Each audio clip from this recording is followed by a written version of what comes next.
Okay, so we will start today. Okay, about the scales. Okay, one of the part of the external morphology. Okay, in the last class we have discussed about the common body shape in the fishes. Fishes are generally torpedo shaped. Okay, but there are variation. There is a different modified forms. Okay, we have seen the examples of different forms which exist in the fishes. Then we talked about the body symmetry and then skin. Okay, so today we are going to discuss about scales. Okay, as I have already told you people, the scale is the covering on the body. Okay, the scales are present on the skins. So there in many fishes the entire body is covered with the scale. Okay, but few fishes are devoid of scales. Okay, few fishes have the scale from head to the to the caudal region. Some fishes have scale only in the entire body except the head region. Okay, and some fishes doesn't have the scale on their body. Okay, so there are several type of scale distribution on the fishes, and their size also range from uh, microscopic to the very large. Okay, in some fishes if you have to count the scales, okay, you have to use the microscope because they are very tiny in size and you cannot see them without microscope, without the help of microscope. And there is some fishes in which the scale size is very large, as I told you about the mahashirs. Okay, mahashirs are the actually group of fishes from genus tor and neolisocylus. So these are the fishes, they are very big in size. Okay, and they are basically the Himalayan fishes. Okay, like golden mahashi, tor petitora, then tor, then neolis chocolate mahashi, neolisocylus hexagonolopus. These fishes are very large and their scale size is such a large that in some region of the India and in Nepal, their scales are used as a play cards. Okay, they use they color, okay, the scales, and they use those scales as a play card in the older time. Okay, now uh, they are present in the bony as well as the non-bony fishes, means they are present in the cartilaginous as well as in the um, bony fishes. Okay, and their attachment to the body, okay, it also in some fishes it is loosely attached. Okay, when you simply touch the scale and they simply come in your hand. Okay, and in some fishes they are very firmly attached. Okay, so their attachment also varies. The okay, the firmness of attachment to the skin is also varies from group of fishes. Then this which type of scales are present. Okay, it actually characterize the major fish group, like the cycloids. Okay, they are the scales which are present in the Cypriniformis fishes. If I'm talking about the ctenoid scales, they are present in the Perciformis.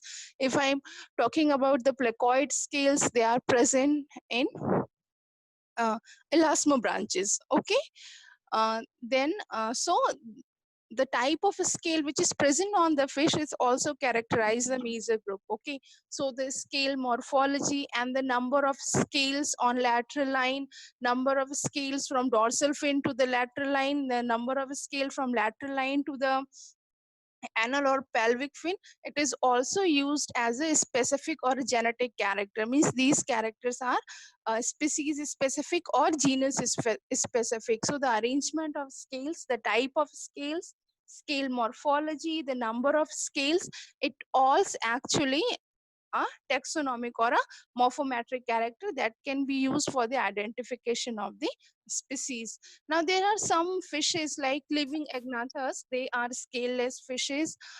Then sharks and their relatives, means the cartilaginous fishes, they have the placoid scale. Okay, and the bony fishes have various type of bony scales. So here we'll see the different type of scales.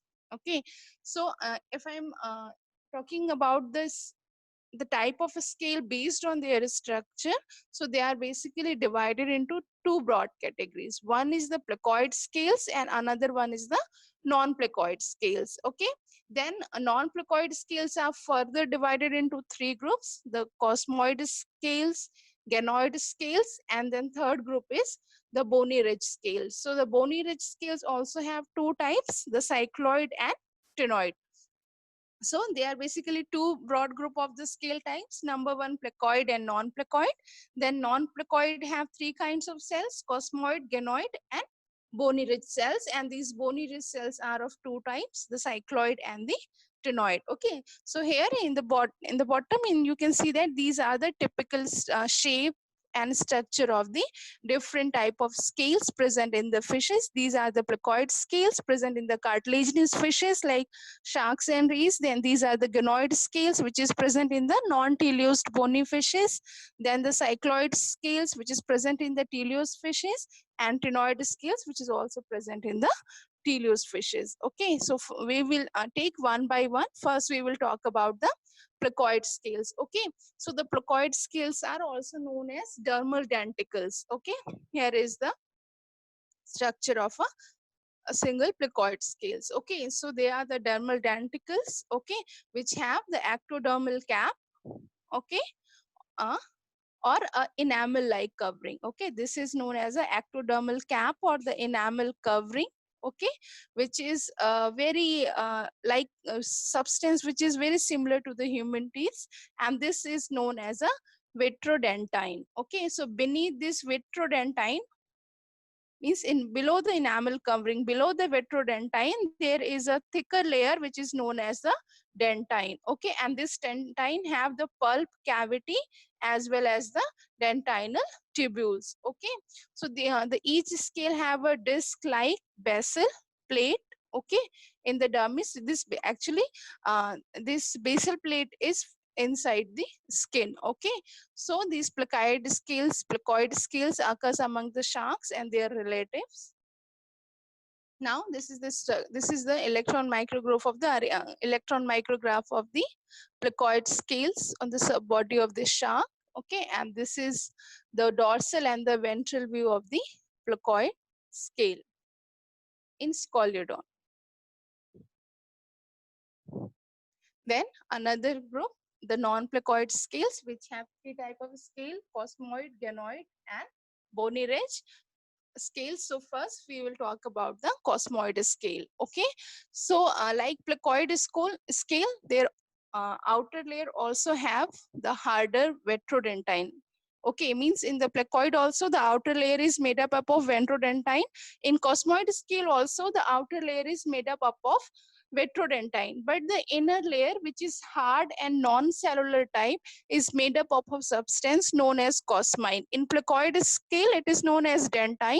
Is in cosmoid scale, the layer which is below the vitrodentine is known as a cosmine. Okay, and this cosmine is made up of vascularized and perforated bony substances, which is known as a isopidine. Okay, and this cosmide scale is found in the primitive fish Lentimeria. This is the image of a primitive fish Lentimeria, and this is a typical structure of the cosmide scale. Now the second one is the ganoid scale. In the ganoid scale, the outer layer is made up of a hard inorganic substance which is known as a ganoin. Okay, so ganoin is bit different from the vitrodentine. We have seen in the placoid and in cosmide, the outer layer is made up of vitrodentine, but here the outermost layer is made up of ganoin. Okay, which is slightly different from the vitrodentine. Then the layer below the ganoin is cosmine like layer only, the vascular cosmine layer, and the innermost layer is called as isopidine. Okay, so these type of scales are found in the primitive fishes like Polypterus and Gars, which is the fishes of the family Leptostidae. Okay, so this is a typical structure of the ganoid scale, and this is the reason which actually embedded inside the skin, and this is appears on the surface. Now the third one, which comes under the non-placoid scale category, is the bony ridge scales. There is basically two type of bony ridge scales. One is the cycloid scale and another one is the ctenoid scale. Okay, so these two type of scales, they are found in the bony fishes. Okay, they are the characteristic of the bony fishes or osteichthyes. Okay, and the outer layer of these scales have the marking of ridges like this. Okay, 1, 2, marking 4, 5, 6, or here you can see that 1, 2, 3, 4, 5, 6. Okay, these are the bony ridges. Okay, so they are characterized by the presence of the alternating ridges with the depression. One ridge, then depression, another ridge, then depression, the ridge, then depression. Okay, and the inner part of this scale is made up of a layer of crisscrossing fibrous connective tissue, which actually forms the ring-like impression. Okay, so both, whether it is a cycloid scale or the ctenoid scale, they both have a center, okay, on nuclear center zone, which is known as a focus, like here and here. Okay, so when you see this scale, it appears like that these rings are originating from this focus or the nucleus region. Okay, so these two type of cells, cycloids and ctenoids, they are found in the bony fishes. Okay, placoids in the uh, cartilaginous fishes, then gonoids in the primitive fishes like Lentimeria, then cosmides in Lentimeria, then gonoids, and now the bony ridges fishes. Okay, so this was about scales. Now another external part, okay, which we have to study under the external morphology is the fins. Okay, fins are basically the locomotory organs in the fishes. Okay, so here there are two type of fins. One type of fins are known as the unpaired fins, means the medial fins which are present as a single, and there are some fins which are present in the pair, so they are known as a paired fin. So first we will see the unpaired fins. So the unpaired fins, they are made up with the fin rays of bones or the cartilage, and the dorsal fin, the caudal fin, and the anal fin. Okay, they are basically the fins which are unpaired. Okay, then some species have a adipose fin. You can see here. Okay, the some have the adipose fin which doesn't have the ray. This is they are found in the fishes of Salmonidae, Electridae, and Osmeridae family. Okay, so the unpaired fins are dorsal, caudal, and anal, and some have the adipose. Okay, their location is also dorsal. Now the paired fin. Okay, so there are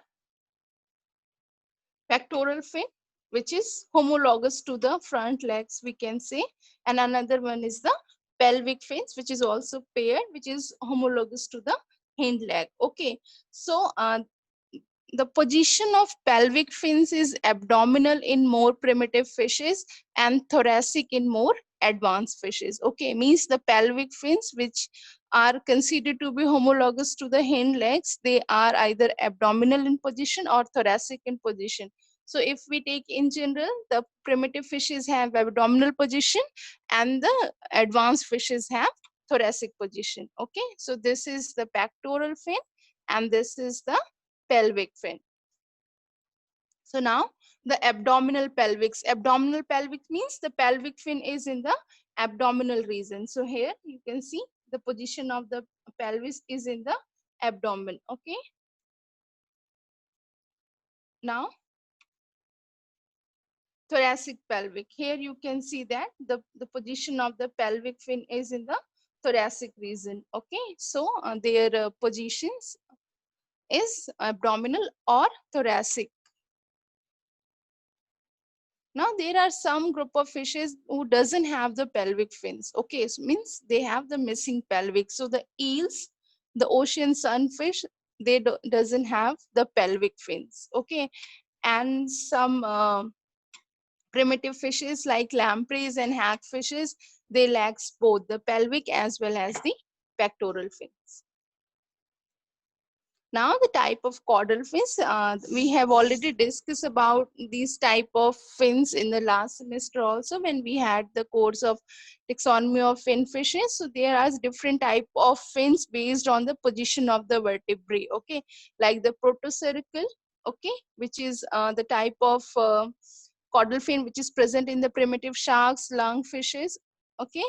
Then the heterocercal, which is present in the modified shark, then hypocercal, then homocercal, which is found in most of the teleost, and then abrated homocercals and peripheral isocircle. These are different type of caudal fins, which and this differentiation or categorization is based on the position of the vertebral column or the vertebral axis, okay. And now the different type of shapes of the caudal fin, okay. These are some of the shapes which are found in the fishes, like round shape, forked, indented, square or truncated, lunate, and pointed, okay.